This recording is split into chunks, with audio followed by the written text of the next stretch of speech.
Hai semua. Hari ni kita nak buat resepi yang confirm ramai suka.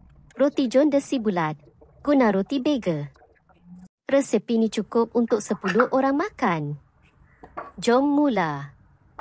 Mula-mula, kita kisar bahan untuk tumis. Masukkan dalam blender 1 batang serai yang dihiris, bawang besar, bawang putih, kunyit hidup dan lengkuas. Kisar sampai halus.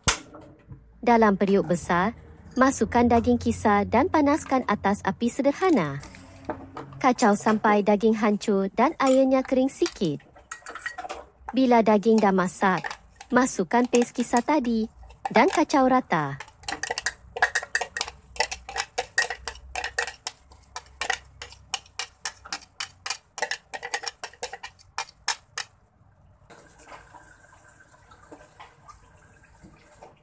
Kemudian masukkan rempah campuran jintan halus dan jintan kasar.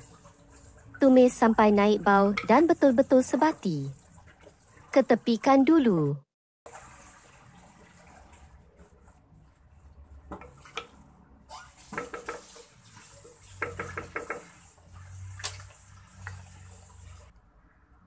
Sekarang kita siapkan telur untuk alas roti.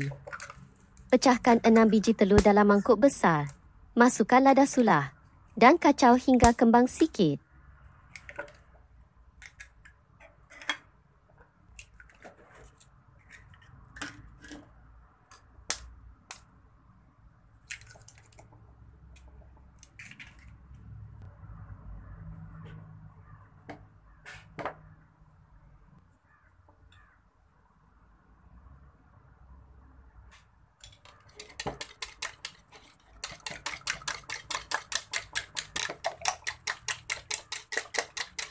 Potong sayur salad, timun atau kubis ikut selera masing-masing.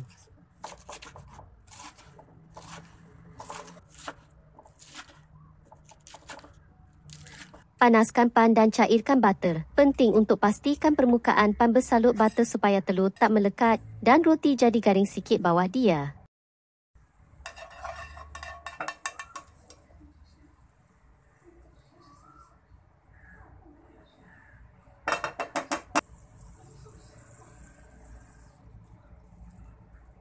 Tuangkan sedikit telur ke atas pan. Agak-agak muat 2 roti bagel. Bila telur belum masak sepenuhnya, terus letakkan 2 bahagian roti bagel, tekan sikit supaya melekat. Bila bahagian bawah dah masak dan telur keemasan, angkat dan terbalikkan atas pinggan. Ulang langkah ni sampai habis telur. Biasanya boleh dapat dalam 10 set untuk 1 adunan telur ni.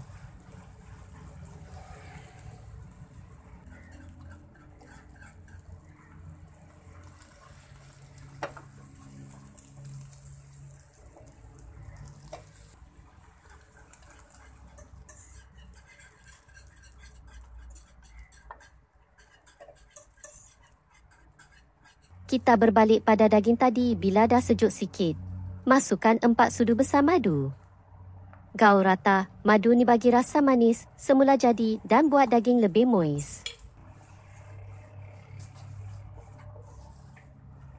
Sekarang masa untuk assembly roti john.